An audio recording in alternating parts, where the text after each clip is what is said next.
¿Ahora? Sí.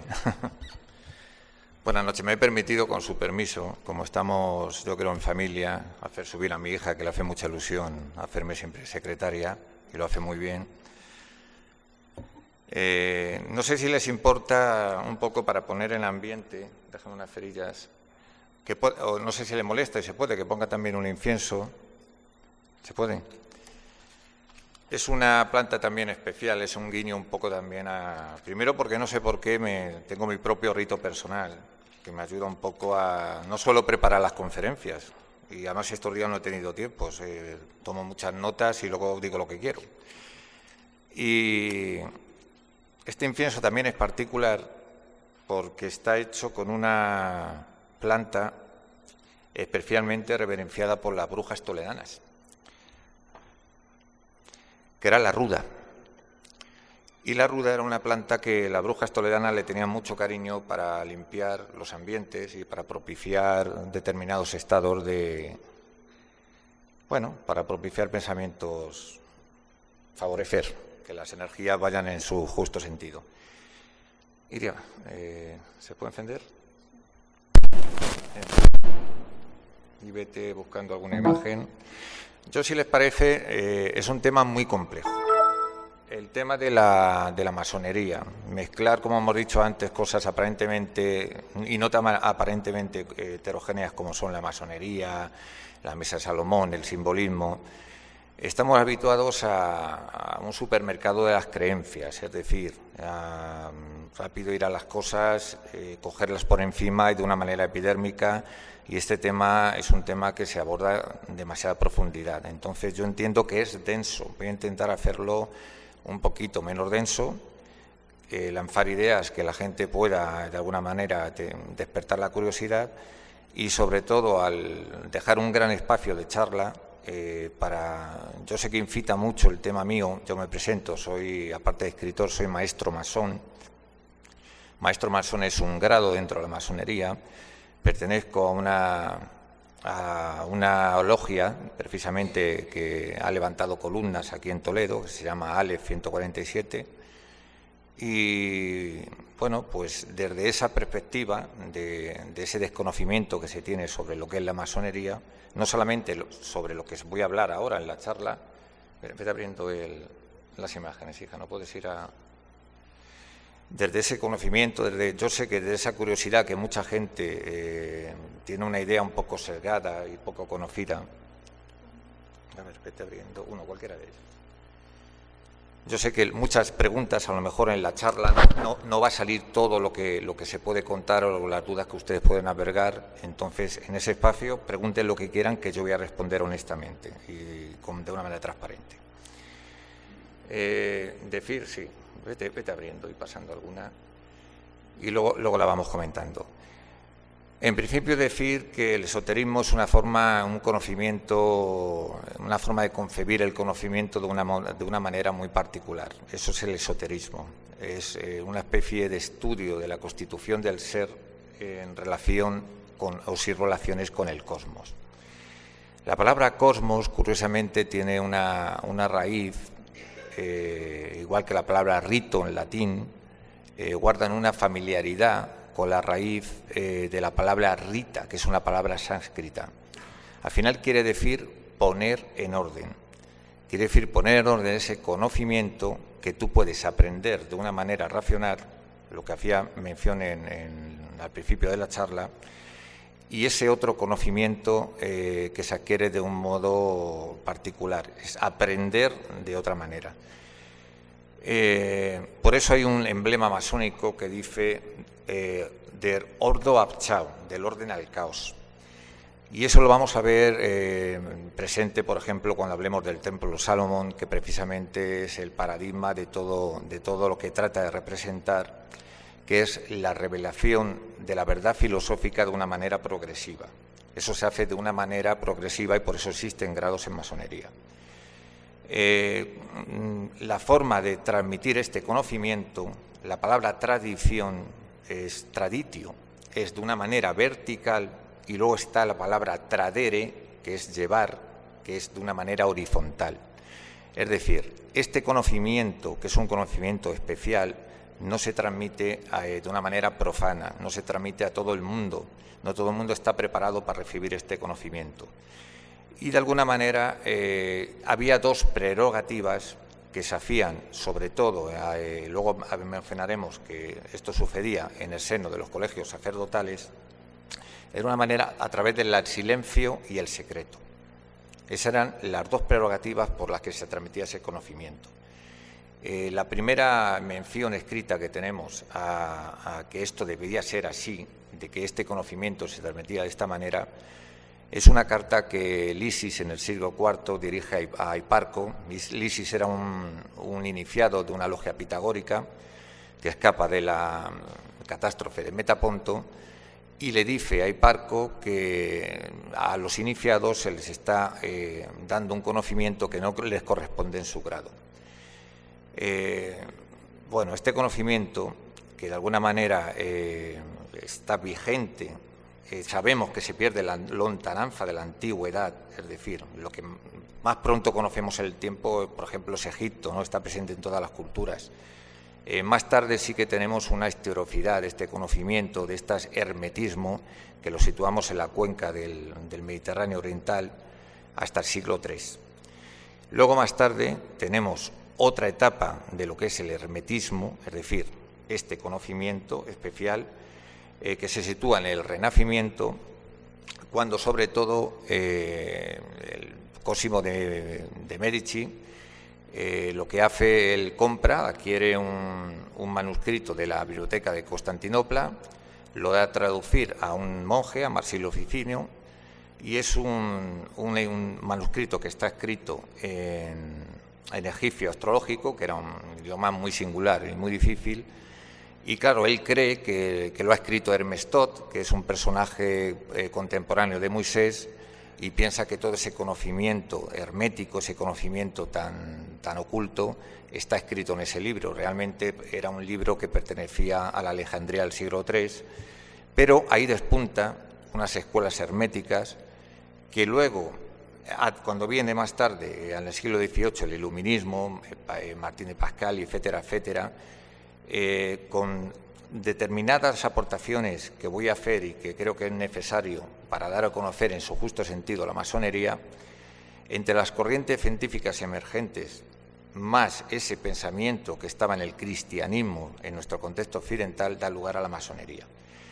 Y digo esto, y lo remarco de una manera muy enfática, el tema de que la masonería como tal, aquí en Occidente siempre se le ha dicho que es anticristiana, o se le ha acusado también desde determinados sectores de que era una cosa como muy ajena a la Iglesia. Y es cierto que toma elementos prestados de determinadas culturas, la egipcia, la babilónica, etcétera, etcétera, de culturas muy anteriores, pero sobre todo la masonería, y siempre lo defenderé, nace en un contexto que es en los monasterios benedictinos. Se lo debemos sobre todo a un personaje que es clave, que es Beda el Venerable. Beda el Venerable es el padre de la historia de Inglaterra, y él escribe un libro que es clave, que es De Templo Salomonis Liber. De Templo Salomonis Liber es un libro donde este hombre, que era un erudito, utiliza el templo de Salomón como una especie de juego simbólico, de correspondencias, donde está la cábala presente, donde está el gnosticismo cristiano, donde está otra serie de gnosis, donde él pone también su propio método interpretativo, de tal manera que de Templo Salomonis Liber prefigura todo un pensamiento que está presente en el cristianismo y que lógicamente se trabaja en los monasterios. Y sucede una cosa que es clave para el nacimiento de la masonería en Occidente. Con la Reforma Isorgense, es decir, cuando en un momento dado los monjes ya no pueden construir, eran los que tenían los secretos del oficio, de cómo construir, porque construir era un arte sagrado, que ahora lo vamos a ver, esa es la segunda etapa de esta charla. Construir era un arte sagrado y solamente, precisamente por esa cualidad o esa calidad, lo podían llevar a cabo determinadas personas con determinados conocimientos. Entonces, a raíz de las reformas isorgenses, necesitan incorporar mano de obra laica, es decir, mano de obra que ya no fueran solamente monjes. y aparece una figura que se llama Magister Camentarius, que desemboca luego en otras dos figuras, el frate Barbati y el frate Conversi, es decir, es mano de obra laica a la que se le inicia o se le participa de estos secretos que estaban en estas logias constructoras, y entonces a raíz de esas logias laicas, más adelante en el tiempo, da lugar a lo que es la masonería. Entonces, claro, yo muchas veces, incluso dentro de nuestra propia masonería, hay gente que desconoce esta historia, de que la masonería nace en un contexto de los monasterios benedictinos. Y entonces, eso hay que remarcarlo.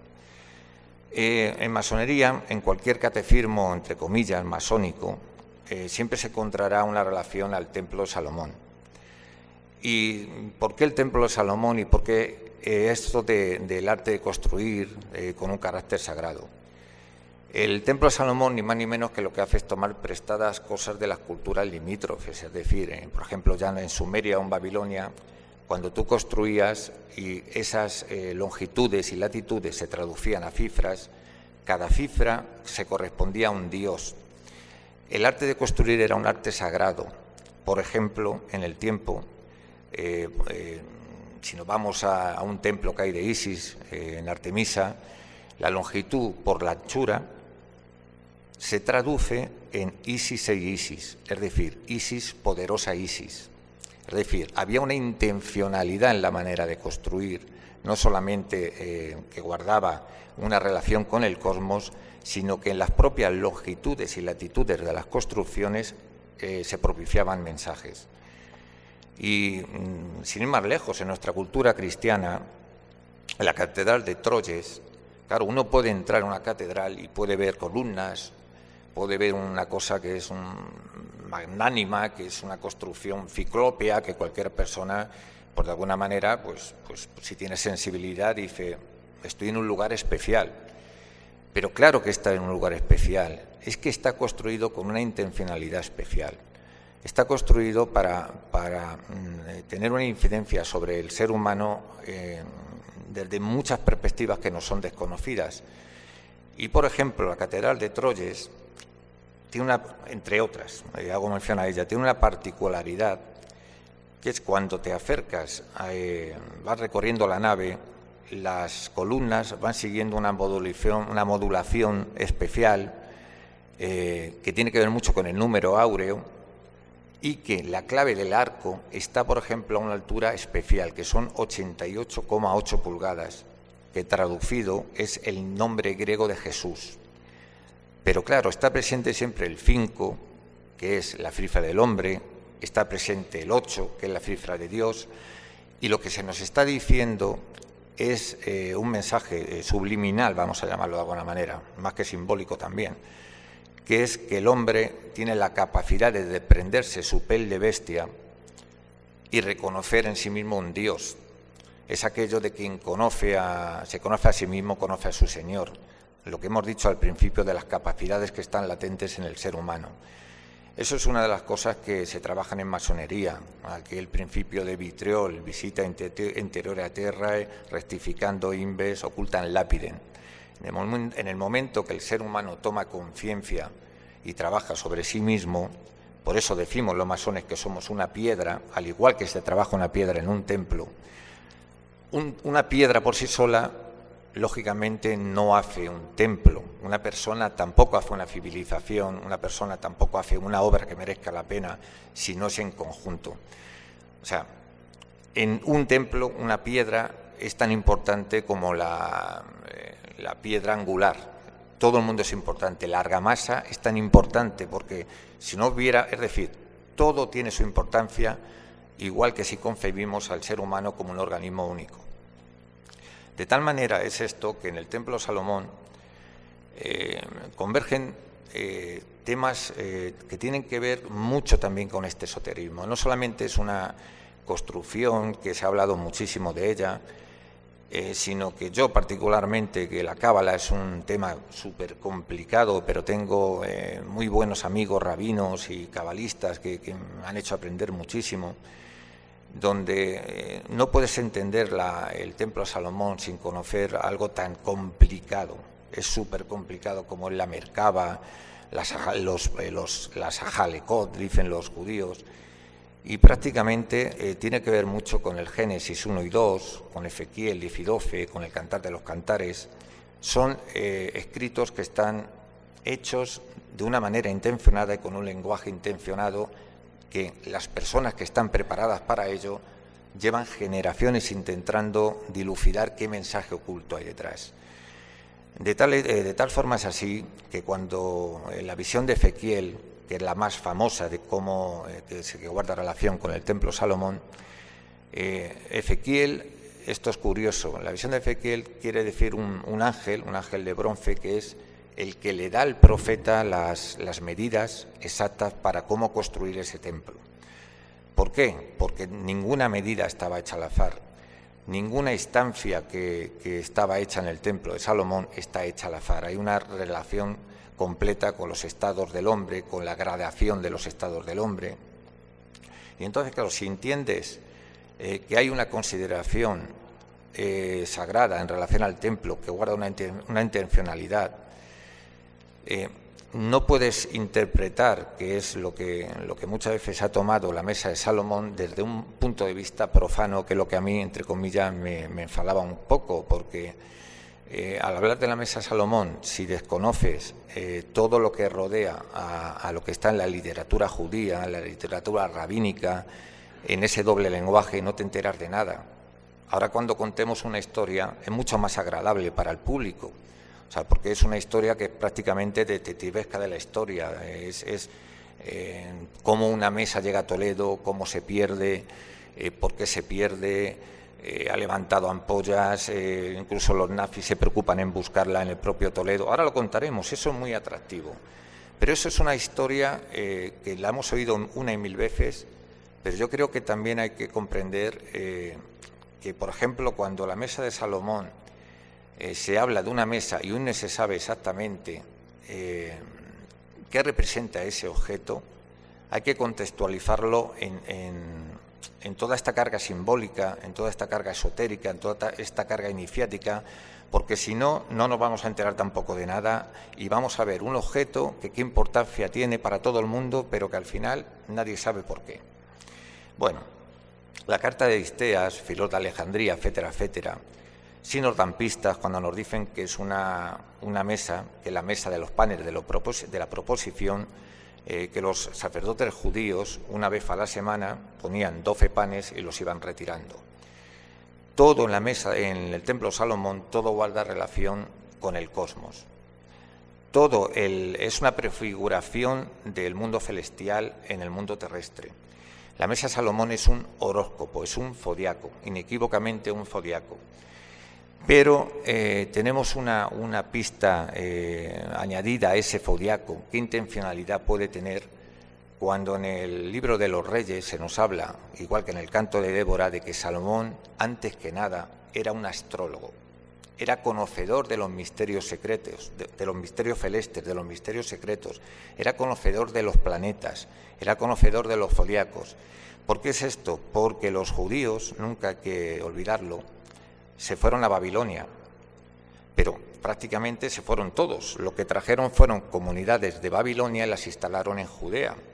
Y ellos traían ese concepto astrológico de la construcción, de la religión, de tal modo que, por ejemplo, Daniel, el profeta Daniel, que tanto preponderancia tiene para el pueblo judío, ese fue iniciado, el profeta por eminencia judío, por excelencia, fue iniciado en los misterios por los sacerdotes babilónicos.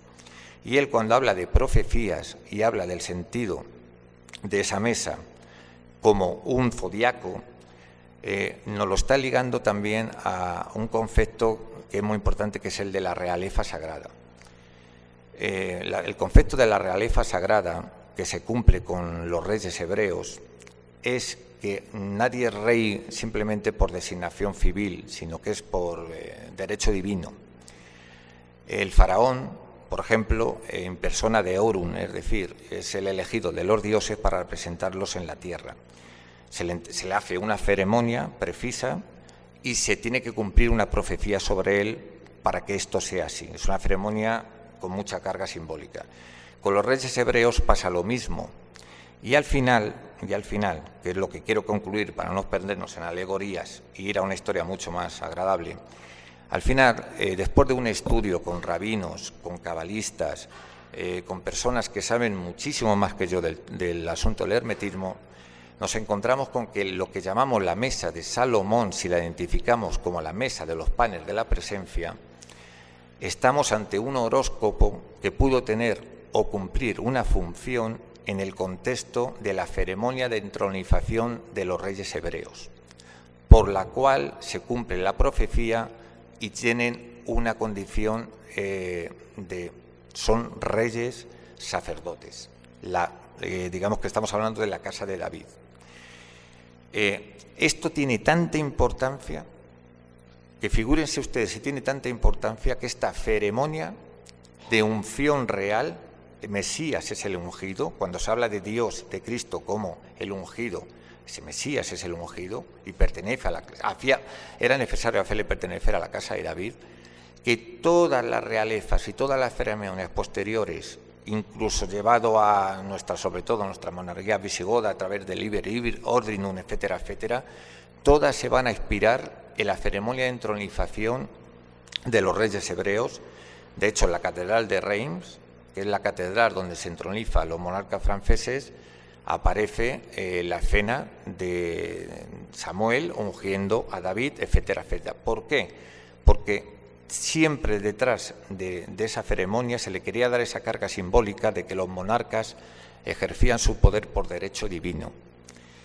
Así pues, lo que llamamos una mesa al que todo el mundo le ha dado mucha importancia, y decías, ¿pero por qué? Porque no deja de ser un objeto con un valor suntuoso, es decir, se le describía a la mesa como una mesa de esmeraldas, una mesa cargada de diamantes, de oro, turquesa, etcétera, etcétera. Según las fuentes, al final, claro, uno cuando recapacita dice, bueno, ¿y qué sentido tiene si había multitud de objetos maravillosos dentro del templo? Claro, porque la verdadera carga simbólica que tiene para el pueblo hebreo, y esto hoy es importante decirlo, el pueblo hebreo, y hoy lo vivimos también, es un pueblo que vive mucho y tiene sentido por sí mismo la profecía. Y la profecía dijo lo siguiente: yo voy a instalar la casa de David en la casa elegida por Dios. Luego, la casa de David va a ir a la diáspora, es decir, efectivamente, son los avatares del pueblo judío, se cumple la profecía, se dispersan por el mundo, y para reunir y cumplir de nuevo el reino mesiánico del fin de los tiempos, se tiene que reunir de nuevo en la casa de David, se tienen que reunir de nuevo los objetos del templo, se tiene que volver a construir el templo, y eso sucederá cuando termine toda la profecía. Vivimos tiempos que se le acercan mucho, porque realmente los profetas hebreos hablan de un enfrentamiento, se pasan 4 imperios que se corresponden con la historia, y que vamos a llegar a un momento en el que va a haber un enfrentamiento muy poderoso, digamos, entre Occidente y Oriente. Eso es lo que dicen los profetas hebreos que han sido instruidos por la astrología. O sea, no es profecía solamente por invitación divina, sino que eran perfectos conocedores de los misterios celestes. De tal modo que hoy en día existen grupos, esto es inédito, yo voy a dar una información que muy poca gente conoce, una persona que es una fuente muy fidedigna. Hay grupos judíos muy poderosos, con mucho dinero, que el pueblo judío es quizá uno de los pueblos más cultos del planeta, pero también es uno de los pueblos que más cree sus propios mitos y sus propias profecías. Y ellos están esperando que cuando llegue ese momento, ese reinado mesiánico, y aparezca alguien descendiente de la casa de David. Bueno, pues hoy en día se conoce la identidad de un descendiente directo de David. Yo la sé, por ejemplo, está acreditada, eso es muy importante. Hay un judío del cual no podría ni me atrevería a decir la identidad, que digamos que es descendiente directo de esa casa de David, por una genealogía estrictamente llevada a cabo de una manera muy seria, se sabe quién es con nombre y apellido, y hay un grupo de personas muy poderosas que están esperando precisamente que en algún momento suceda todo esto que dicen las profecías. Al caso, para que se cumpla realmente las profecías, también se tienen que reunir los objetos del templo. Y qué curioso que este objeto, llamado Mesa de Salomón, la historia que nos reúne aquí, la historia que tenemos los toledanos, es que finalmente viene a Toledo. Y es muy probable que ante las brumas de la historia, de lo que pudo suceder con la mesa, es muy probable, yo voy a lanzar una hipótesis, soy muy atrevida, de que pueda todavía estar aquí. De que pueda estar aquí. Y que la cantidad de personas que la están buscando y esas tensiones que se están sucediendo en torno a la búsqueda de la mesa se están produciendo hoy en día. Y se están produciendo en nuestra, no solamente Toledo, en nuestra provincia, tenemos muy cerca también Sonseca, tenemos vestigios en Arigotas, tenemos vestigios visigodos, y es muy interesante darlo a conocer porque seguramente a los morachos les interesará que se estará jugando una partida de ajedrez que prácticamente sería guión del mejor código da Vinci, y además real. Vamos, hija, si quieres, a ir pasando imágenes. Bueno, ese es el templo de Salomón, déjalo ahí. El templo de Salomón, en un momento dado, estaba compartimentado con una radiación especial. Había una cámara especial que era el Santo de los Santos, que era el lugar donde solamente pasaba el sumo sacerdote una vez al año, y decía una fórmula que era el Sema Semaphorás, que era una fórmula secreta que solo conocía él y se la trasladaba solamente a otro sacerdote para que viera una línea de continuidad. Y claro, muchas veces en la literatura, en los documentales, cuando se decía sobre la mesa de Salomón se hacía una ceremonia de la Sema Semaphorás. Esto está descontextualizado del conocimiento de la liturgia hebrea. O sea, el sacerdote entraba en esa cámara secreta, pronunciaba esa fórmula, pero realmente la mesa de los panes de la presencia no estaba en esa estancia, estaba inmediatamente anterior en otra cámara.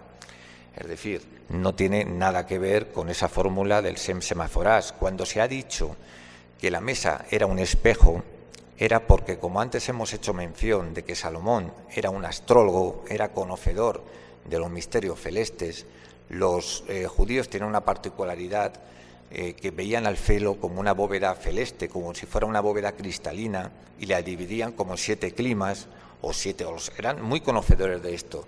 Entonces, a mezclarse los conceptos, la gente ha pensado que también se podía tratar de un espejo.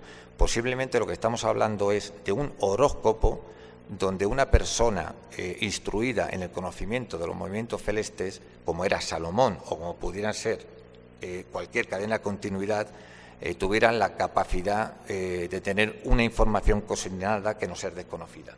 Pasa, hija. Esta es la menorá, sigue. Bueno, esto es una reproducción que a mí me gusta mucho. Me dieron permiso sobre algo aproximado a lo que pudiera ser o entenderse como mesa de Salomón. Hubo de pesar mucho porque las fuentes dicen que pesaban muchos talentos romanos, y el talento romano son como 32,2 kilos más o menos. Y dicen que un mulo, en 2 jornadas, un mulo que llevó la mesa acabó muerto prácticamente. O sea que realmente estamos hablando de un objeto bastante consistente y que puede ser bastante suntuario. Sí, que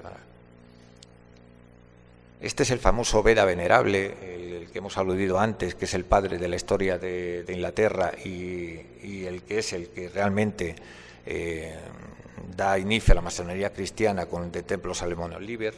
Sigue adelante. Bueno, ya llegamos aquí, que ya estamos en otra etapa. Bueno, sucede que en un momento dado, y ahora vamos a hacer de detectives de la historia, esta fabulosa mesa con un poder añadido que que pudiera ser ese poder que tiene que ver con todo lo que hemos añadido de la realifa sagrada, de un zodiaco que tiene que ver con una ceremonia de entronización que tiene una intención. En un momento dado las tropas de Tito llegan a Jerusalén, arrasan Jerusalén y se llevan un botín. Y se llevan un botín fabuloso. Y tal hubo ser el botín que el precio del oro se depreció en Oriente, es decir, era inmenso el botín que ellos obtuvieron. Ellos depositan ese botín en el templo de Júpiter Capitolino y no solamente era la mesa, sino que había, por ejemplo, la famosa vid, una vid que pesaba muchísimo, que era llena de monedas de oro, eran como especie de hojas de oro verde incrustadas de piedras preciosas. Había el parojet o la cortina que separaba el Codés del Codés a Codasín, es decir, del santo, del lugar más santo donde estaban encerrados los objetos más fabulosos. Es decir, era un tesoro de unas características en valor monetario fabuloso, no solamente su valor simbólico. Entonces, en un momento dado, cuando las tropas de Tito arrasan el templo de Jerusalén y se llevan todo ese botín, lo instalan en el templo de Júpiter Capitolino. Sigue adelante, hija. Bueno, vamos a dejarlo ahí. Bueno, por unos avatares históricos, los visigodos pues arrasan, de todos conocidos, arrasan Roma, consiguen este botín, y todo eso lo sabemos en una fuente muy precisa como puede ser Procopio de Cesarea, que es el que más nos pone en relación a que esa mesa pudo formar parte de ese botín, que ahora ya pasa a formar parte de lo que es el tesoro de los visigodos. Un tesoro que tenía otra particularidad, que estaba formado por un tesoro también, por lo que era el dinero puramente, y otro tesoro que era el tesoro de objetos simbólicos. Quizás pudo haber formado parte esta mesa de ese tesoro, pues a lo mejor sí, sigue adelante. Bueno, el hecho es que los visigodos llegan a su nuevo reino, después de la presión de los francos, etcétera, etcétera, van perdiendo terreno y, para ir abreviando en los tiempos históricos, llega a lo que nos interesa a nosotros, que es a Toledo. Toledo se había convertido en la Ur Regia, que es la capital del reino visigodo, y es muy probable que se deposite el tesoro en un lugar que hoy en día pudiera estar acreditado, digamos, que es en suburbia toledana, en lo que es hoy en día la Vega Baja, en una iglesia de se llama San Pablo, los apóstoles Pedro y Pablo, los apóstoles Magni. ¿Por qué en esa iglesia? Pues porque una iglesia que estaba muy cerca de las dependencias reales, donde San Julián nos habla de esa famosa ceremonia del Liber Ordinum, nos la describe con la entronización del rey Gamba, y nos describe, claro, era una ceremonia que era inspirada en esa ceremonia de los reyes hebreos. O sea, era el mismo sentido de convertir al rey en el ungido, en que él gobierna por derecho divino. Y en esa iglesia había una cámara especial que no era como otras, porque en otras era el sacrarium, en ese existía una cámara que era la cámara del tesoro, y había una figura noble que se llamaba el conde del tesoro, que era la que velaba con los argentaris un poco por la custodia de ese tesoro. ¿Qué sucede? Es de todo sabido que cuando Tarik y los árabes invaden lo que es la península, lógicamente ellos, eso se hace en un contexto también, se hace en un contexto, claro, estamos abreviando y son tiempos históricos, se hace en un contexto donde hay una lucha intestina entre los clanes godos. Y bueno, era muy habitual entre ellos pues llamar a aliados externos, luego se les compensaba o cogían su botín y pensaban que esto iba a suceder así, que los árabes iban a apoyar un clan godo, que luego se iban a retirar y iban a instaurar a ese clan como lógico vencedor. Pero no ocurrió así. Los árabes llegan a la península, invaden la península y llegan y se quedan. Entonces, claro, eso también es muy importante en relación al paradero de la mesa. ¿Por qué es importante? Porque cuando ellos llegan, los árabes, y con la alianza de este clan godo, van de alguna manera conquistando terreno, ellos hay una especie, lo van haciendo muchas veces no por conquista, sino por capitulación. Es decir, ellos llegan a acuerdos y se les da unas especie de prebendas a los nobles gordos aliados, no pasamos a las armas y de alguna manera pues pasamos a terreno conquistado y es más fácil la conquista. Pero ¿qué ocurre? Que en Toledo sucede una cosa que de pronto llegan ecos de que estas capitulaciones no se estaban respetando, de que había una violación de las vírgenes consagradas, en fin, el pánico entra en la ciudad de Toledo y entonces muchos nobles huyen, el propio metropolitano, el propio personaje principal de la Iglesia, huye a Roma y, claro, una de las especulaciones es que la persona que pudiera ser más acreditada para saber el paradero de la mesa y del tesoro godo hubiera sido este metropolitano, Cinderedo, que escapa de la península, se va a Roma y muere en Roma, y a lo mejor con él pudo morir el secreto. Esa es una de las especulaciones. ¿Cuál es el secreto? El secreto es que los árabes, cuando conquistan lo que es la península, ellos se hacen con un fabuloso botín, y muchas de las crónicas te empiezan a decir que ellos han encontrado la famosa mesa de Solimán, de Salomón, pero claro, hay una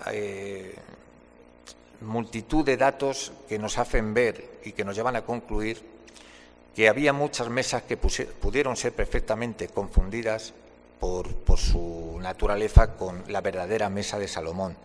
Estamos hablando, por ejemplo, de la famosa mesa de Aefio, que era una bandeja de Aefio, que era una bandeja fabulosa, o podía ser la mesa de los evangelios, que se ha dicho que los nobles visigodos rivalizaban en adornar con piedras preciosas para depositar los evangelios.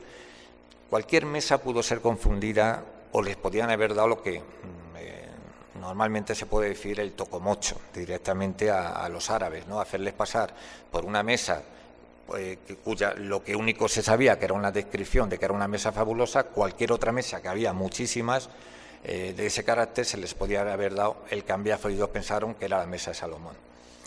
Realmente no la conclusión a la que lleva el estudio comparado las fuentes es que no se llega a localizar fehacientemente lo que es una mesa de Salomón. Entonces, claro, aquí nace lo que todo el mundo llama el enigma de la mesa de Salomón. Tenemos una probabilidad, ahora mismo estamos viendo las nuevas catas arqueológicas del famoso tesoro de Guarrafar, que está muy cerquita aquí en Guadamur, y yo siempre me remito no solamente a fuentes heterodosas, esotéricas, rabínicas, cabalísticas, sino a una gran eminencia del mundo visigodo, como es el profesor García Moreno, que lo conoce muy bien mi amigo, experto en mi amigo Godo. ¿Y por qué el García Moreno? García Moreno es una eminencia. Y él empieza a introducir una serie de datos en su último trabajo que casan muchísimo con mis propias indagaciones, porque él dice, vamos a ver, en un momento dado los árabes vienen a Toledo. El único lugar que quedaba la facción rodriguista, es decir, a la que no se aliada de los árabes, queda en la Lusitania, donde está actualmente Mérida. La única vía de salida posible es la calzada que va hacia Mérida, una calzada secundaria romana que pasa, entre otros lugares, por Guarrafar, que pasa por Melque, por ejemplo. Bueno, pues es la única vía. Ellos, si viene tu enemigo, es lógico que tú quieres poner a salvo un tesoro, que además, cuidado, esto no lo he dicho antes, el tesoro era clave, porque el tesoro legitimaba la monarquía. Es decir, quien tuviera la posesión del tesoro tenía el derecho a gobernar y se podía hacer esa ceremonia que he dicho antes de liber ordinum. Si tú no tienes el tesoro, tú no tenías la legitimación para poder gobernar. Entonces, esto es muy importante porque podía explicar el por qué alguien, de alguna manera, oculta ante la llegada de los árabes el tesoro. Y lo oculta cerca de Toledo. Ahí tenemos Guarrafar. ¿Por qué lo oculta cerca de Toledo? Porque pensaron que era una situación provisional. Los antecedentes decían que cuando alguien te ayudaba, se cobraba su recompensa y se iba. Pero claro, empiezan a ver que los árabes no tienen ninguna intención de irse y alguien dice, oye, apelando a la prudencia, ni el CRAN, que viene aliado de los árabes, va a tener la capacidad de legitimarse, pues lo que hacemos es esconder cerca de Toledo, porque puede ser una situación provisional, el tesoro, no solamente por el valor del tesoro, sino por el valor de que legitimaba al nuevo monarca. Entonces, de alguna manera, claro, cobra sentido cuando se ha dicho, y es cierto, muchos nobles y muchos objetos procedentes de Toledo van hacia el norte de España, que es el refugio natural, pero claro, tenemos la prueba fehaciente de que se utilizó esa vía de salida, que era la única posible, porque una alternativa, decían que la mesa, una alternativa que se ha manejado, era que salió dirección a Alcalá, a Cómpluto. Pero claro, el profesor García Moreno muy inteligentemente dice, eso es imposible, porque el conde Tudmir, el conde Teodomiro, que es aliado de los godos, él viene por la vía cartaginense, que es la dirección de Cómpluto, y lógicamente tú no vas a intentar utilizar una calzada en ir a dirección a tu amigo natural si lo que quieres ir precisamente es ir en huida y poner a salvo el tesoro. Entonces, esta tesis, que es muy lógica y que la mantiene él, y la mantengo yo y cualquier persona que tenga un poquito de sentido común, se ve ratificada por la aparición a finales de, bueno, prácticamente hará 100 y pico años, en Guarrafar, de una manera casual, del famoso tesoro de Guarrafar, que acredita dos cosas. Una, que el tesoro ciertamente sí que se escondió cerca de lo que es la capital visigoda, de que pensaron que era una situación provisional, y sobre todo, él dice una cosa que es muy interesante, el profesor García Moreno, que es revolucionaria. Él dice, en un momento dado se habla de que la mesa se había escondido en el castillo de Faras o de Firas, y bueno, nadie sabía que se decía que era un castillo que estaba a 2 jornadas de Toledo, en dirección más o menos Montes de Toledo. Estamos cogiendo la lógica de que lógicamente ellos han cogido esa vía que es Guarrafar, Guadamur, Melque, etcétera, etcétera, vía hacia Mérida. Y en un momento dado él dice, cuidado, que hay una etimología en esa zona que es Daramezas, que es casa de la mesa, que las crónicas no habían sabido ubicar donde Al-Ghassani, un famoso geógrafo árabe, decía que había habido un encuentro entre Tarik y Musa, y que ellos habían rivalizado por la mesa, que él había encontrado, que, en fin. Pero hay una etimología que habla de casa de la mesa muy cerca de donde está el tesoro de Guarrafar. Es muy probable, esto es una hipótesis también muy atrevida, pero que casa mucho con los hechos probados, de que ahora hay nuevas actuaciones arqueológicas y se ha utilizado un georradar, y yo dejo una hipótesis viva y atrevida siempre, que yo creo que cuando se conozca verdaderamente, que siempre se pensó que Guarrafar era como una iglesia pequeñita, que a lo mejor habían llevado el tesoro de Toledo y lo habían depositado ahí.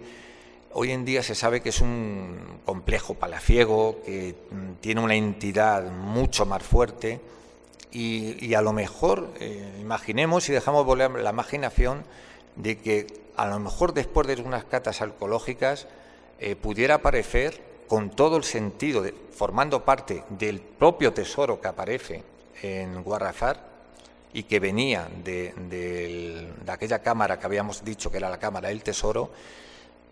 Dejemos a la imaginación de las personas, con todos los datos en la mano, a que pueda aparecer sí o sí, quizás más adelante, cuando se lleven a cabo los trabajos, una mesa en ese contexto. Sigue adelante, hija.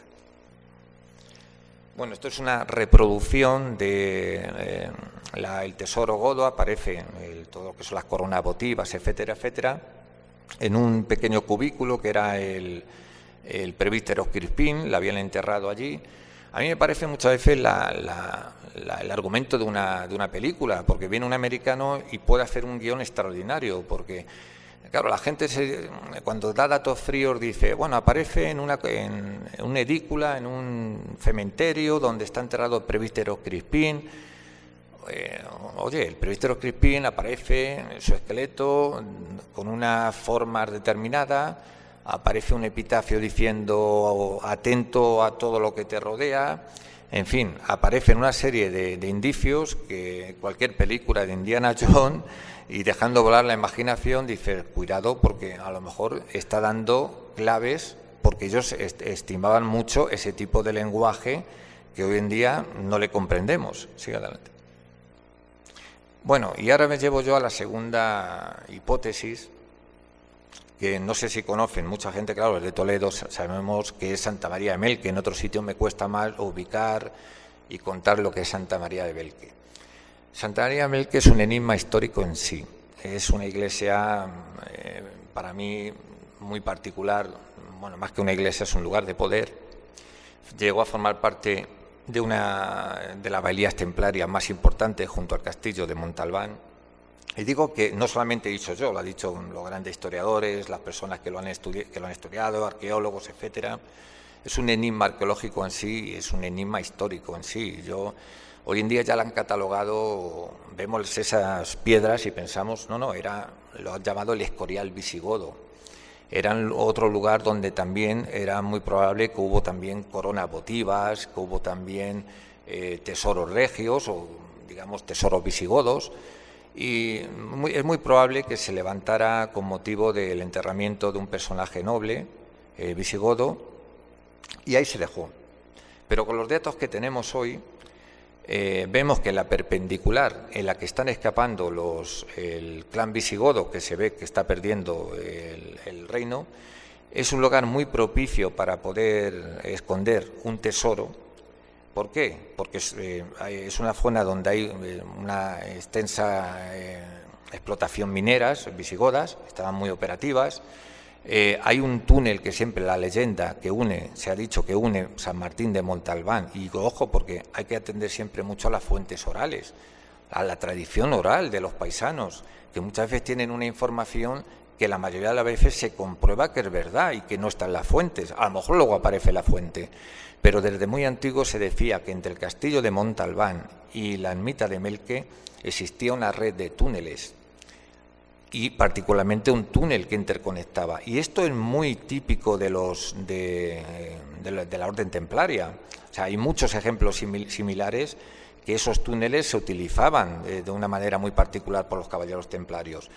En cualquier caso, es un lugar que, siguiendo no solamente como terreno propicio para poder enterrar o esconder esa mesa o esa otra parte del tesoro, a mí el círculo de Felipe II, que para mí es las personas que en su época más podían saber, más información podían tener sobre el tesoro de Salomón, porque lógicamente el rey Felipe II estaba considerado como el rey de Jerusalén, y ellos siempre tenían esa capacidad, esa calidad de pensar que eran reyes por derecho divino. Entonces la posesión del tesoro seguramente sería para él, un objeto como la mesa de Salomón, sería para él una cosa, prioritaria. Y sucede una cosa que también es muy desconocida. El arquitecto Herrera, a través de un mandatario suyo, manda comprar terrenos para buscar tesoros, sin dar más detalles, por toda la zona esta colindante que estamos hablando. Es decir, el círculo de Felipe II sabía que era una zona donde muy probablemente todavía quedaban objetos del tesoro visigodo, que no es por el carácter o por el valor del dinero, sino por ese valor añadido que tenía para legitimar la propia monarquía. Sigue adelante, hija. Esta es la famosa Virgen de Melque, que vamos a hacer a contar lo que parece una película, ¿verdad? Porque la iglesia de Melque, después de mucho tiempo, alguien aparece completamente soterrada, o sea, enterrada. Alguien procuró, no sabemos si proteger de la rapiña, proteger a la iglesia de la rapiña, porque como estaba decorada con pan de oro, se cuenta un episodio histórico de que alguien quemó la iglesia para intentar derretir ese pan de oro, y entonces a lo mejor alguien prudentemente pues hizo prácticamente desaparecer la iglesia, pero que una iglesia, alguien intencionadamente la sepultaron intencionadamente la iglesia, y una iglesia que había sido súper extraordinario, un valor histórico, un valor simbólico, y de pronto se pierde en las brumas del tiempo, y tiene que ser un señor que va a cazar y después el conde de Ferillo, quien de una manera anecdótica se mete un hurón en un agujero y es la parte de arriba que da lugar y entrada a la iglesia. ¿Quién intencionadamente intentó salvaguardar el secreto de esa iglesia de esa manera tan intencionada? Bueno, pues resulta que todavía hay más enigmas sobre el lugar de Melque. Ahí tenemos una reproducción de la famosa Virgen Negra, que se dice que pertenecía a Melque, que llega en un momento y el propio sacerdote que hace un balance sobre qué se descubre en esa iglesia soterrada, dice: no había una virgen, había dos. Posiblemente pudo proceder una de la capilla del castillo de Montalbán y luego la Virgen Negra. Pero es que la historia de la Virgen Negra es apasionante también. ¿Y por qué es apasionante? Porque la historia de la Virgen Negra, la persona que la custodiaba dice que tenía un hueco detrás. Esto, hay otros ejemplos que son vírgenes relicario, pero que una Virgen Negra con la significación que tiene Melque y con los objetos que pudieron, imaginemos, haber llegado a Melque, desaparezca y fuera un relicario, es decir, que tuviera un compartimento detrás secreto para guardar no sabemos qué, bueno, pues ya empiezan a aparecer aquí personajes como son los alemanes. Los alemanes estaban muy obsesionados, todos lo sabemos, en el ideario nazi está todo el esoterismo presente. Entonces ellos estaban mucho por la recuperación del Sacro Imperio Germánico. Ellos creían mucho en el valor sobre todo los visigodos, eran prácticamente sus parientes. Y es curioso que en el año 1934 aparecen dos alemanes, sin dar más explicación, y dicen que van a estudiar la Virgen del Melque, hablan con el sacerdote, saben que esa Virgen Negra que está ya en San Martín de Montalbán, que la tiene el párroco y que hay una cofradía que vela por ella, y después de esa visita, en 1934, estamos en la pre-Ahnenerbe, es decir, en ese ejército secreto alemán que tenía para recuperar objetos míticos. Después de esa visita, donde ellos tenían toda la información sobre qué significaba esa Virgen Negra, yo no sé, porque no está publicado, qué pudiera contener esa Virgen Negra. Resulta que después de esa visita acontece la Guerra Civil y en esas brumas de nuevo desaparece la Virgen de Melque, y luego hay otra visita posterior de otros alemanes buscándola también. Bueno, este es el interior, el arcosóleo de la iglesia de Melque. En derredor de todos estos lugares que estamos hablando, Melque, los yacimientos visigodos, hay mucho interés porque se han producido muchos robos extraños. No solamente, también está incluso recientemente la reproducción incluso de las coronas votivas, la desaparición de la Dama de los Montes de Toledo. Por eso digo que esto es cuidado con ciertos idearios, porque yo conozco muy bien todas las corrientes subterráneas y todas las sociedades secretas operativas. Muchas de ellas no son tan inocentes, tan ingenuas como creemos, sino que tienen un trasfondo muy interesante detrás y muy peligroso a la vez. ¿Por qué? Porque igual que aún hoy en día existen movimientos judíos muy importantes que toman en serio todo este tipo de temas y además con muchos recursos para emplear en que esto que parece una cosa del ayer sea una cosa de hoy y hay una pugna subterránea. El cuarto Reich, o sea, el tercer Reich no desaparece al perder la Segunda Guerra Mundial. O sea, el tercer Reich muy inteligentemente lo que hace se reconvierte en el nuevo orden mundial, es de todos sabidos. Lo que hace es poner todos sus tesoros, todas sus finanzas en un organigrama que de alguna manera, claro, ellos se dieron cuenta cuál era el nuevo orden mundial, el orden económico. De tal manera, esto es así, hoy en día hay muchas corrientes que están en esa atmósfera de la resurrección del Sacro Imperio Germánico. Voy a poner un ejemplo. No sé si han oído hablar ustedes del famoso Club Bilderberg, que es un club muy especial, de gente, grandes fortunas, etcétera, etcétera. Pues fue fundado por un nazi, Otto Wolff, un nazi que puso a buen recaudo las finanzas en esos entramados que hoy decimos del dinero opaco. Sigue adelante, hija. Bueno, eso lo que hemos descrito antes, de que es el Escorial visigodo, lo que es esto fue la reproducción de lo que hemos visto hoy, que puede ser una iglesia de piedra, y en su día todo eso, si hoy visitamos Melque, que lo tenemos bien cerca, podemos ver que eso pudo ser la reproducción, no era un pequeño lugar dejado a la nada, era mucho más importante. Sigue adelante, sigue adelante. Sigue. Bueno, esto es los planos de las minas que hay cerca de Melque, sigue adelante. Eso es una vista aérea, una vista de pájaro de lo que es también Melque. Más arriba, sigue. Bien, este es el famoso castillo de San Martín de Montalbán, que tiene una particularidad, tiene un pozo que está encerrado en una coracha,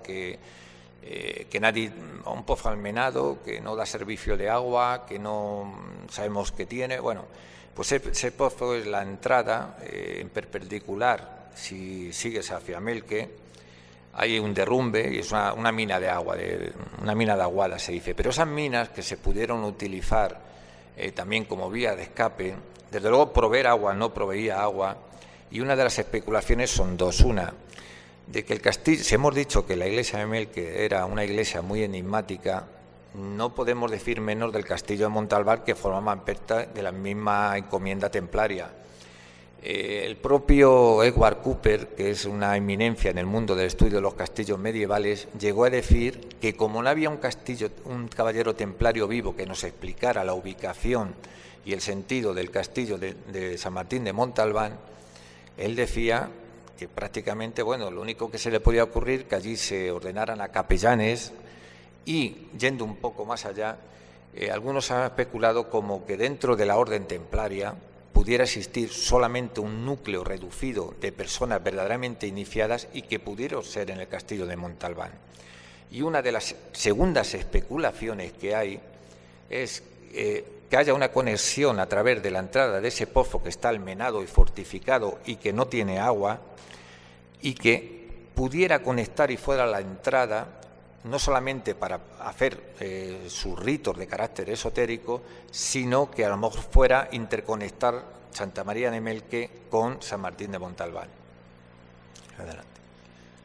Bueno, es el famoso arquitecto Herrera, que hemos dicho que estuvo buscando la zona de una manera, no él, sino una persona, un mandatario suyo, en esa zona buscando determinados tesoros. Sigue adelante. Bueno, ya hablamos del Grial, etcétera, etcétera. Sigue adelante. No olvidemos una cosa, de que ambos, Grial y Mesa de los Panes de la Presencia o Mesa de Salomón, ambos son objetos eucarísticos que pueden estar hablando en un sentido estrictamente esotérico de una misma cosa. Cuando se habla, por ejemplo, del Grial como una piedra, lápiz caelis, etcétera, etcétera, y el maná, es decir, el pan que cae del cielo, toda la literatura rabínica, cuando habla de todo esto, habla de Betel, Elem y Betelem, es decir, la casa del pan y la casa de... es lo mismo, es decir, al final estamos aduciendo a que estamos hablando de un único objeto. Entonces, claro, un único objeto que además tiene una particularidad, que puede también hacer referencia a un linaje. Esto puede ser lo que hemos hecho mención cuando he hablado de que hoy en día ese linaje que se pensaba que era Dan Brown especulando, pues hoy existe. Yo lo puedo aseverar. Y realmente el castillo de Montalbán es muy curioso porque el relato del Grial, si hay una única ciudad que es clave, a través de Flegetanis, del relato de tal, es Toledo. O sea, la única ciudad donde se dice que está el Grial y tal, es a través aparece Toledo como tal, que es el que tiene la clave. Dicen el castillo de Monsalvat, que tiene también, suena, ¿verdad?, muy aproximado al castillo de Montalbán.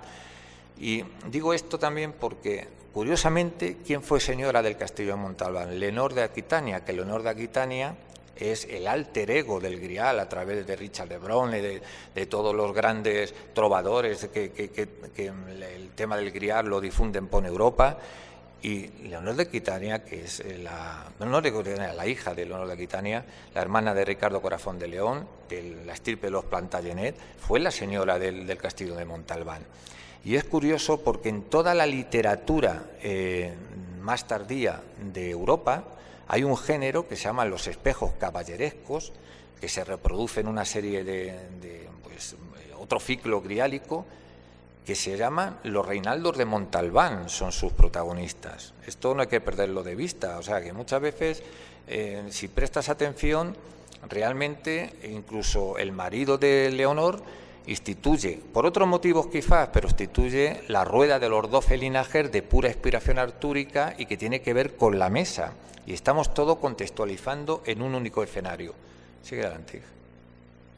Bueno, este es Abraham ibn Daud, es el autor del Sefer HaKabbalah, que es una especie de historia, toda esta historia que he dicho profética del pueblo de Israel, donde se va a cumplir la profecía. Y las fuentes judías que yo he consultado dan mucho crédito a que Abraham ibn Daud sea realmente el actor que se encubre detrás de la identidad del maestro Quiot, que es el que dice el verdadero significado de lo que significa el Grial, que aduce a un objeto eucarístico con una intencionalidad y aduce a un linaje. Y casualmente Abraham ibn Daud es un autor también toledano. Esta es la famosa Dama de los Montes de Toledo. A mí me parece súper sugerente. Y yo sé otra intrahistoria particular, no la voy a explicar aquí porque hay cosas que las privacidades yo creo que hay que respetarlas. Recientemente también se prestó, se recuperó, bueno, pues me cuentan que se ha robado también. O sea, hay una serie de personas y de intrigas en torno a de hecho, voy a contar otra cosa igual. La he pasado por alto y es importante. Cuando se descubre el tesoro de Guarrazar, lo descubre en un matrimonio, pero alguien los ve, cómo van sacando los objetos. ¿Y qué es lo que hace él? Pues muy ladino él, coge y por la noche iba, famoso Domingo Malayo, iba sacando también objetos y los iba depositando en unas tinajas de allí de Guadamor. Cuando hubo este suceso de que se descubre, fue en fin, hay una comisión que empieza a estudiar, todo el mundo entra en pánico, algunos dicen, yo he hablado con gente que se deshace en los pozos incluso de cosas, en fin, entra todo el mundo en pánico. Y resulta que Domingo Malayo, bien aconsejado por una persona bastante ilustrada de la localidad, se presenta ni más ni menos que en el Palacio de Aranjuez, en el Palacio de la Reina, y le dice que él tiene unos objetos procedentes de Guarrazar, y la reina Isabel, no se describe exactamente, se sabe parte de esos objetos, algunos hablan de palomas de oro, que eran elementos también eucarísticos, hasta el concilio de Litrán, que se prohíbe que se haga la Eucaristía con objetos que significaban, que simbolizaban palomas. Una serie de objetos que él hace entrega a la reina Isabel, procedentes de Guarrazar, y qué curioso, que también son depositados en el Palacio Real, y también el Palacio Real es robado. También se produce un robo en el Palacio Real. Es decir, todos los objetos que son perseguidos por las dos tradiciones esotéricas vivas, incluso en la actualidad, y a través de los siglos, es decir, la tradición o la línea judía esotérica y la línea indoaria, que en este caso es la personalizada, o que todos podemos de alguna manera etiquetar como la que personalizan los nazis, todas esas dos líneas, que hoy en día están plenamente operativas, reconvertidas en otra cosa, todas en Punda tienen un interés especial en hacerse con esos objetos por lo que representan. Y todo el escenario que estamos hablando, tanto de Guarrafar, de Melque, etcétera, etcétera, todo lo que tenga que ver con eso, al final desaparece. Sigue adelante. Bueno, esto es el famoso Barón de Velasco, digo famoso, porque una de las hipótesis es que la mesa de Salomón fuera llevada a Jaén y que en Jaén existió una logia llamada, esta es una hipótesis de Juan el Lavagalán, con el que he tenido ocasión de hablar en varias ocasiones, y es la logia de los 12 apóstoles. Él hablaba que era una logia de señoritos andaluces, jienenses, de Arjona, y en Arjona hay una cámara, la cámara del Barón de Velasco, que es una cámara con mucho simbolismo y que, bueno, era una especulación de que allí, que existe la famosa lápida de Arjona, que dicen que es una representación de lo que pudo ser la mesa de Salomón, lo que había escrito la mesa de Salomón, y además cualquiera la puede ver visitando el Ayuntamiento de Arjona porque está allí esa lápida, una reproducción.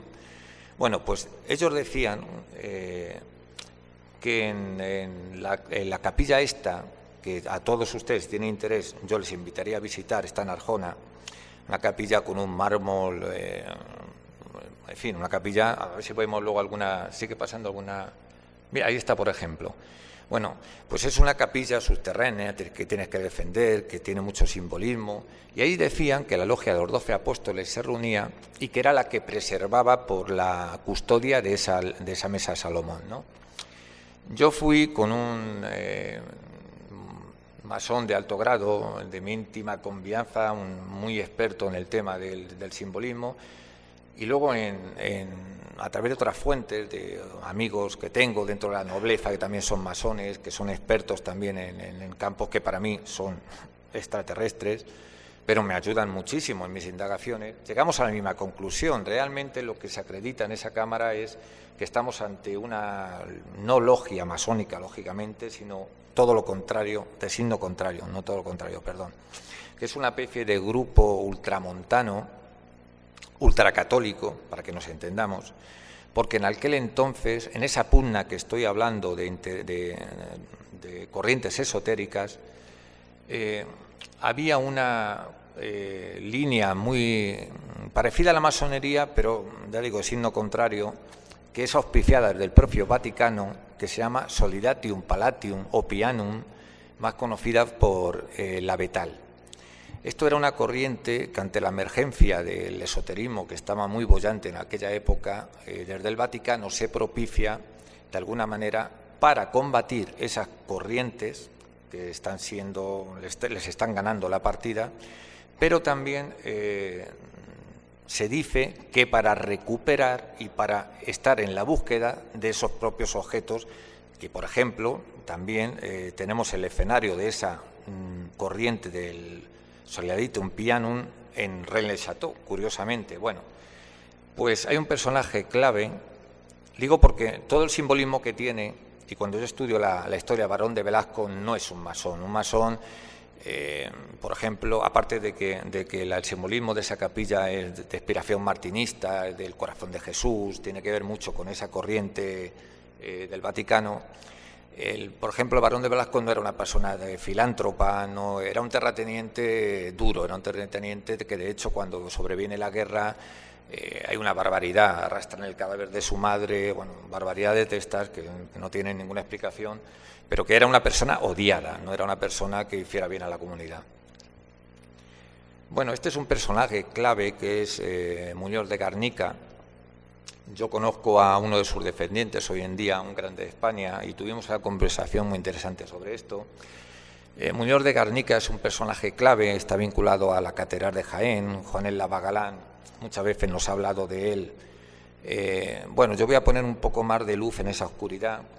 Es muy probable que fuera el agente intermediario entre esa logia, vamos a llamarla, ultramontana, auspiciada del Vaticano, con la logia de los 12 apóstoles que estaba comandada por el Barón de Velasco. Esta persona era un poco el intermediario como se dice que también a lo mejor el párroco Saunier pudiera pertenecer. Bueno, está la famosa lápida de Arjona. Si van ustedes a Arjona, la van a ver allí expuesta, donde se dice que que es una reproducción de ese semaforás, donde está presente la geometría sagrada, donde está presente una serie de... Bueno, de hecho fue estudiada por un buen amigo de Juan Eslava Galán, que es Álvaro Rosón, que es un cabalista muy acreditado, y hay un libro incluso sobre la interpretación que, bueno, está descatalogado, pero si tienen interés lo pueden buscar. Bueno, ahora volvemos a un tema más actualizado. Y tema actualizado porque Toledo es que tiene misterios, yo siempre, sé que me repito mucho, pero sobrepasan el mejor de los guiones que un Dan Brown puede imaginar. Resulta que recientemente en prensa salió que un musicólogo y un cazador de tesoros holandés habían llegado a la conclusión y habían desencriptado que los alemanes, cuando iban a perder la guerra, en partituras musicales habían encriptado la localización del paradero de donde habían escondido los tesoros. ¿Qué tiene que ver esto con Toledo? Pues de nuevo puede tener algo que ver. Vete adelante. Este Leo Yeltsin, que es el marchante de Hitler, en fin, que un personaje como todos ellos. Sí. Bueno, ahí me quiero parar. Este señor es otra historia rocambolesca, sucedida en nuestro Toledo. Es Eberlein. Eberlein es un diplomático nazi que en un momento dado él se distancia del régimen nazi, empieza a tomar distancia, no está de acuerdo, no se ve bien con el ideario nazi. La Gestapo viene y le secuestra en Toledo. Estaba casado con una noble española, con lo cual sucede un escándalo en la época, le meten en un campo de concentración, ante la presión diplomática tiene que volver otra vez a Toledo, o sea, es decir, no muere en el campo de concentración donde es recluido con su mujer, y nadie sabe qué están buscando, porque tampoco tenía mucho sentido. Alguien le está presionando, nadie sabe por qué se le presiona. De hecho, murió en el año, creo que 80 y algo en Toledo, es decir, luego siguió viviendo en Toledo, en una casa que yo he visitado, y no solamente he visitado, tengo gran parte de lo que es sus archivos personales, lógicamente a buen recaudo, porque ya estamos hablando de documentos personales, y entre ellos este hombre es una historia particular. Él era organista y él hace venir 20 años después de la zona de Baviera unos baúles con una serie de partituras donde se me encienden las luces y digo, olín. Resulta que los musicólogos y los cazatesoros están diciendo que en partituras musicales los nazis encriptaron el paradero de los tesoros, de donde ocultaron los tesoros, y resulta que este hombre, 20 años después, recupera unos baúles con partituras musicales. Bueno, pues yo tengo partituras musicales, tengo esos archivos y los tengo yo en propiedad, pero los tiene una persona que los tiene que encargarse ella del estudio y su custodia, porque estos elementos, viendo todo lo que se cuece alrededor de todo lo que estamos hablando, son elementos que pueden ser incluso peligrosos para la integridad de las personas. Y es muy probable, y es la especulación, de que realmente el secuestro tuviera que ver con una presión para conseguir esas partituras. Este es el baúl, parte de los baúles de él. Bueno, esto es lo que la famosa división americana, esta que incluso hicieron una película, que cuando iba llegando a los lugares iba recuperando antiguos tesoros. Bueno, está la famosa visita de Himmler al monasterio de Montserrat, donde está el padre Ripoll. Bueno, vamos a meter un poquito más de salsa al asunto de la zona y el Grial y el Melque, Guarrafar, etcétera, etcétera. Hitler visita al padre Ripoll, Montserrat, y porque ellos piensan, fíjate, el padre Ripoll le ponen porque habla alemán, pero él le hace una pregunta que digo yo, este hombre muy sofisticado intelectualmente no estaba, porque dice que que se había constancia del paso de Parsifal por Montserrat, cuando Parsifal es un personaje legendario, que no es ni real. El problema que tenían es que había un viejo tratado alquímico, un grabado, que era muy conocido en Alemania y que tenía una representación que era muy parecida a Montserrat. Y entonces, claro, la iconografía era muy parecida y pensaron que Montserrat y el Grial, que el Grial estaría en Montserrat. Y le hace la pregunta directa al padre Ripoll y dice que, bueno, que es tanto un personaje delirante prácticamente. Pero sí ellos no se tomaban esto con tanto delirio.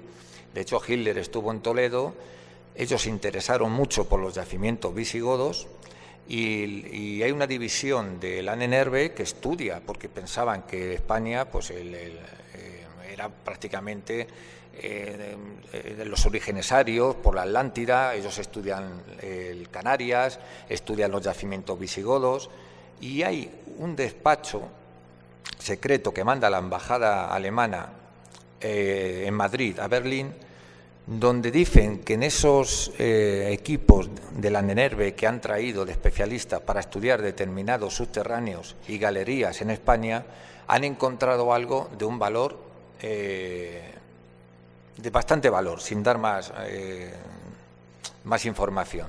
Es decir, ellos sí estuvieron muy preocupados. Algunos han especulado con que la visita de Hitler a Toledo tiene mucho que ver con toda esa persecución de los objetos que pudieran estar, por ejemplo, en esa trama o en ese círculo que se circunscribe a Guarrafat, Melque, etcétera, etcétera. Bueno, ahí está otra representación, eso es la subida, yo creo, a lo que hoy es el Ayuntamiento de Toledo.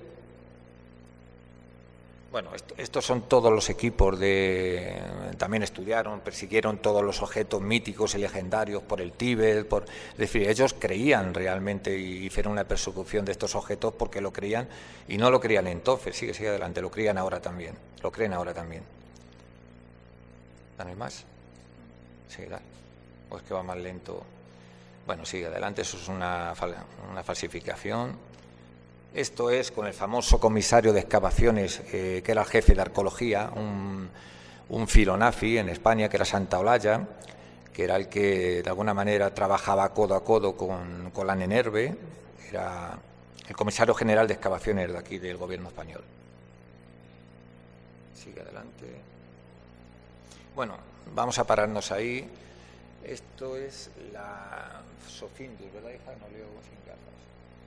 Bueno, esto es lo que he dicho antes, de que cuando ellos van a perder ustedes han oído hablar de Odesa, etcétera, etcétera, cuando ellos van a perder la guerra, hacen un plan estratégico en el que incluso el consuegro de Franco, etcétera, etcétera, grandes fortunas de las que hoy están sentando sus amables culos en el IBEX 35, los consejos de dirección del IBEX 35, y lo sé, de buena tinta.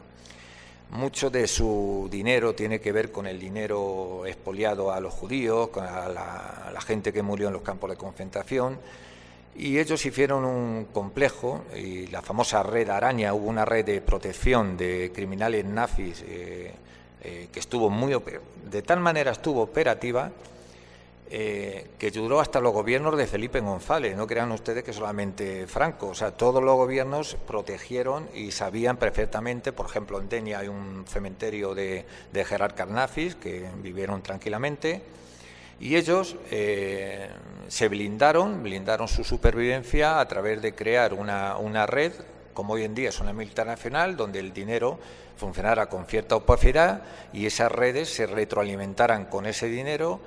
Y hoy en día no solamente están operativas, sino que están infiltradas en el Club Bilderberg, están infiltradas en muchos organismos que nos suenan a todos y que toman las decisiones por encima de los gobiernos y de la... Esto es crudo decirlo, pero lo debo decir. Sigue adelante. Entre ellos León de Grel, entre ellos el famoso Otto Ercolferni, que rescató a Mussolini.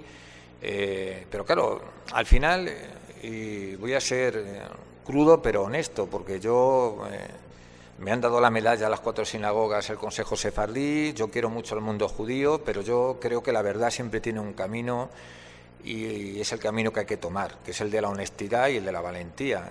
Y a mí me duele el que ese dinero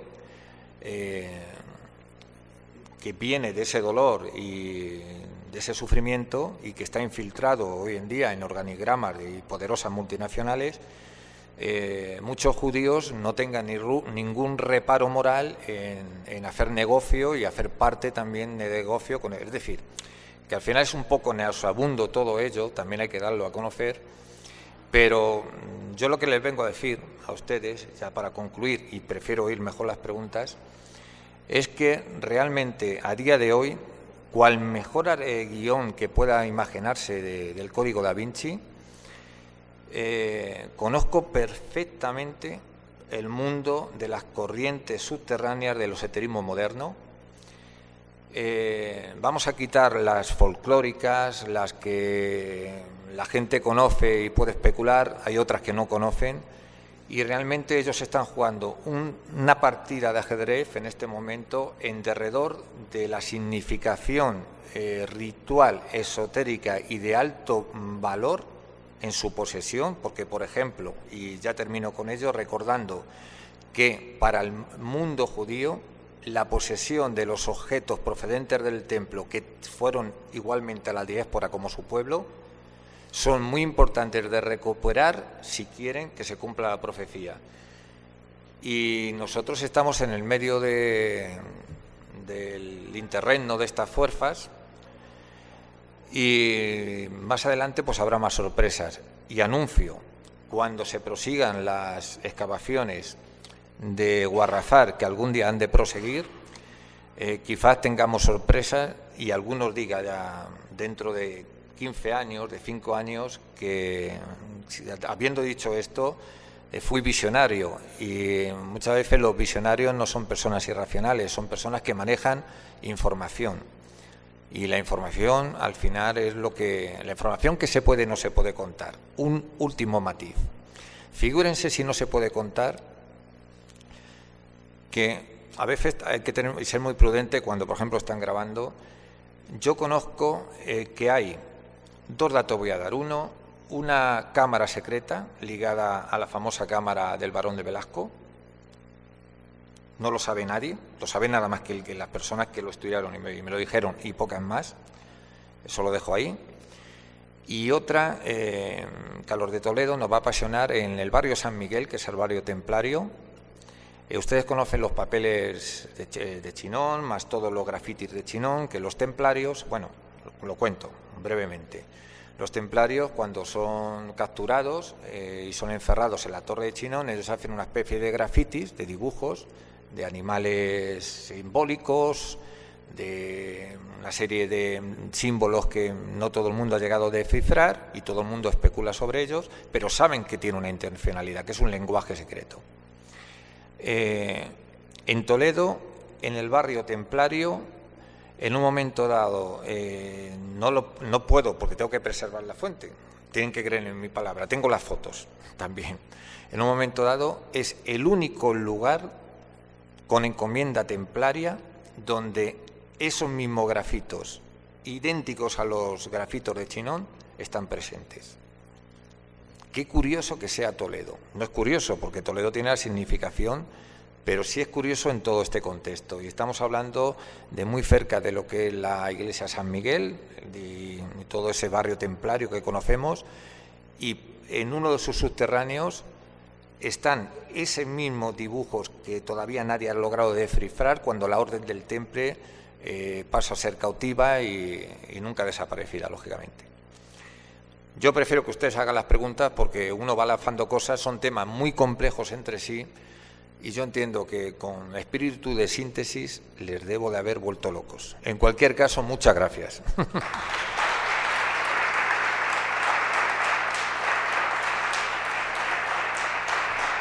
Pasa adelante, a ver si el otro. Si tienen alguna pregunta, más adelante.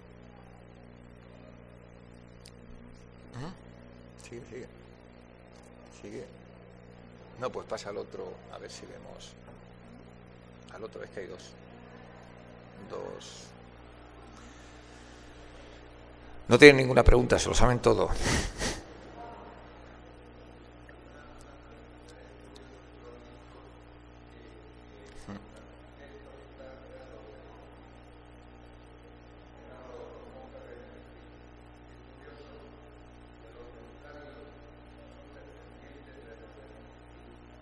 Claro.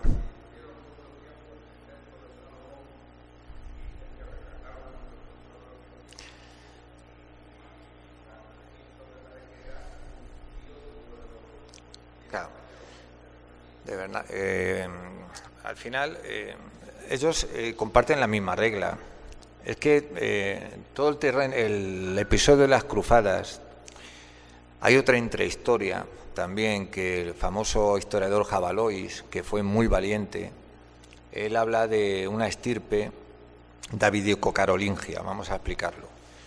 Él habla que de alguna manera Auda Martel, que es la hermana de Carlos Martel, hacen traer, precisamente porque las monarquías europeas querían no solamente tener esa filiación simbólica con el carácter sagrado de las realezas, por ejemplo, las monarquías hebreas, hacen traer a un nasí, es decir, a un príncipe descendiente directamente del linaje de David, lo mudan al nombre de Teodoric y le casan, se llama Maquir, y le casan con Auda Martel.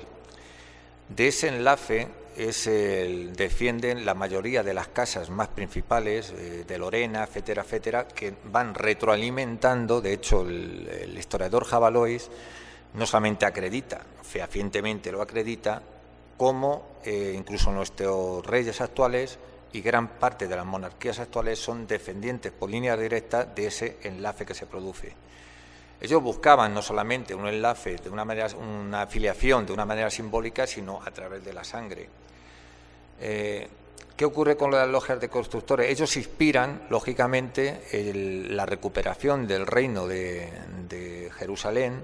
Para ellos tenían no solamente una carga simbólica de cruzada religiosa, sino de poder restaurar esa monarquía, y lo hacen a través donde se inspira el movimiento. Bernardo de Claraval, lógicamente, que es el padre intelectual no solamente del Temple, que es el que le hace la regla, se inspira, todo viene de Troyes, de lo que es la Champaña actual, que es precisamente donde este historiador acredita que es donde más pozo de sangre de un linaje de David se ha mezclado con la nobleza europea. Y hay que también una cosa, los monjes, prácticamente el hebreo era un idioma clásico hasta hace poco. El pensamiento, ellos entendieron, los padres de la Iglesia, y en los monasterios estaba muy vigente. Ellos fueron, digamos, los autores intelectuales de que todo esto que he ido contando, que parece un lenguaje simbólico y alegórico, pero ellos lo tenían como una realidad profunda y verdadera. Ellos son los autores intelectuales y los que urgen las tramas del nacimiento no solamente de la masonería, sino inspiran después, lógicamente, el nacimiento del Temple, inspiran las cruzadas. Y realmente ver al venerable, lo único que hace este hombre del templo Salomón el Liber, a través de Alcuino de York y otros hebraístas de la época, lo que hace de alguna manera es que no se pierda nunca esa tradición que está ligada al linaje secreto de una línea de David, a la condición de las monarquías que gobiernan por derecho divino. Una cosa que se me ha pasado antes, que era muy curiosa, para que vean ustedes que el lenguaje simbólico siempre tiene un porqué. Cuando al faraón se le pone lo de la corona, el tema de la corona, tiene que ver porque cuando a él le hacen una especie de unción de un aceite aquí, en este sitio, es la arteria coronaria, de ahí viene la coronación, la corona, y eso lo hacían porque según ellos se activaba, curiosamente en otras tradiciones es así, se activaba lo que es la flor de 14 pétalos o laus, que es un chakra que tiene que ver mucho con la energía espiritual, con la alta realización de la energía, y precisamente lo daban en ese punto, daban un aceite muy especial y no lo podía dar cualquiera, lo tenía que ser un sacerdote, y lo daba precisamente en esta arteria coronaria, por la cual el rey, el faraón, se convertía en rey sacerdote y en un cosmocrátor, igual que los reyes hebreos, es decir, es aquel que santifica todo el calendario de fiestas anuales, es aquel que da sentido en representación de Dios, por ejemplo, al círculo de las cosechas, a los círculos pero siempre según el movimiento del sol en el zodiaco. Por eso he dicho que no hay que perder de vista que cuando se dice que la mesa doctrinal de la presencia es un zodiaco y que tiene que tener una función ritual, casa perfectamente o se contextualiza con todo este tipo de lenguaje que hoy en día, si como nos llega sesgado, como nos llega mermado, vuelvo a decir lo mismo, la gente ha perdido la ligazón a ese lenguaje. Entonces, claro, el mito siempre tiene una carga iniciática subyacente y tiene un lenguaje que es distinto y que de alguna manera, usted, por ejemplo, lo ha dicho bien. Yo le voy a dar otra anécdota, no me voy a dispersar, le voy a dar otra anécdota. Los primeros movimientos que entran en la cámara secreta que hay debajo de lo que es el Templo de Salomón son ingleses, son después de muchos años, la toma de Jerusalén, son masones. O sea, el oficial, y muy pronto hace una ceremonia en la misma cámara secreta debajo del templo, donde probablemente emulando a los caballeros templarios. Es decir, hay una serie de guiños y de signos que están presentes no solamente en decir el arte de construir. Ellos cuando vienen, y es de todos sabido, que no es normal que de pronto las catedrales haya una efervescencia, porque se dice que ellos lo que de verdad traen de allí son los secretos de la construcción, el arte de la traza. El arte de la traza, que es ni más ni menos que cómo se debe de construir los... les voy a dar dos casos, por ejemplo. Uno, un rito, que la gente puede decir, ¿y de dónde viene? Bueno, pues el rito es un rito muy bonito, el rito del doble alefato, que se hacía antiguamente, del doble alfabeto, se hacía antiguamente cuando se inauguraba un templo, iba el pontífice y con un báculo diseñaba unas cenizas en el suelo y hacía la famosa cruz de San Andrés, que es una X, que tiene que ver mucho con las 4 direcciones del espacio, con la plasmación de Dios en el universo o del logos que da lugar a la creación. Y en el suelo, sobre esas cenizas y con ese báculo, dibujaba el alfabeto latino, el alfabeto griego y el alefato hebreo. Es decir, todas esas cosas tienen un porqué. Precisamente con el tiempo se van degradando y van perdiendo su significado originario, pero están presentes en otra literatura, en otras fuentes no tradicionales. Y bueno, son curiosas y te hacen entender, porque claro, si no posees esa información, uno ve un rito, y es lo que he dicho antes, la palabra rita, que viene de poner en orden y que viene también del sánscrito, el rito es, nosotros, el lenguaje que trabajamos en masonería, por ejemplo, son símbolos, pero es que el rito es un símbolo dinámico, es decir, cada cosa tiene una... ¿por qué, por ejemplo, alguien cuando se le inicia recorre la logia o la disposición de la logia en un sentido o en otro?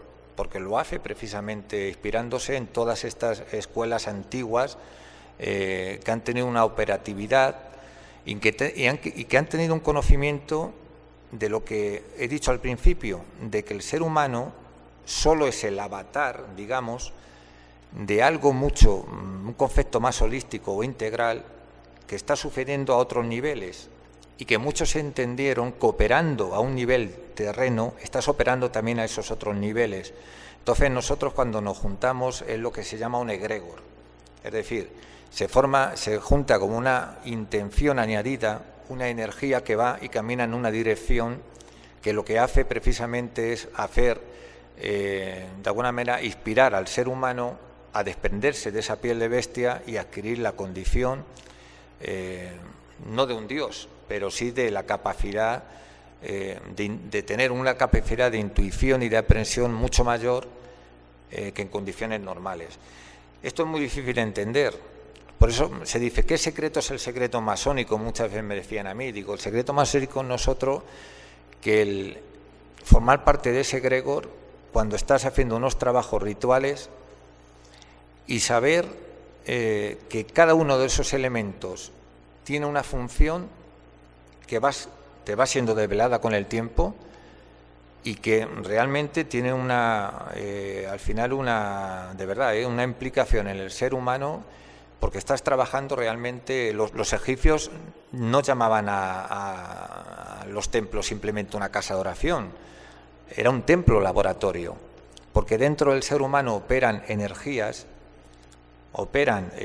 había unas similitudes que lógicamente se han plasmado en mitos que nos han pasado desapercibidos, y cuando ellos hablaban, por ejemplo, de la raíz, y que la raíz da lugar de lo intangible, da lugar a algo tangible, como es una planta, pues hablaba, por ejemplo, de la circunvalación del cerebro, como algo que es intangible da lugar a pensamiento, da lugar a forma. Son temas muy complejos, pero que entiendes que alguien no ha hecho un mito y ha plasmado una idea al azar. O sea, por ejemplo, cuando los antiguos hindúes, por pura intuición, introspección y por técnicas como en Miladhara, hablaban de que el principio, está por ejemplo en nuestro cristianismo, en el en el Evangelio de San Juan, hablan de que en el principio fue el verbo, y te hablan mucho todas las tradiciones de estos, y curiosamente llega la ciencia hoy, por ejemplo, y te explica que de toda esa fricción que hay de las estrellas, que surgen campos sónicos, que dan lugar a formas geométricas puras, que luego dan lugar a que existan los planetas y las disposiciones tal como existen.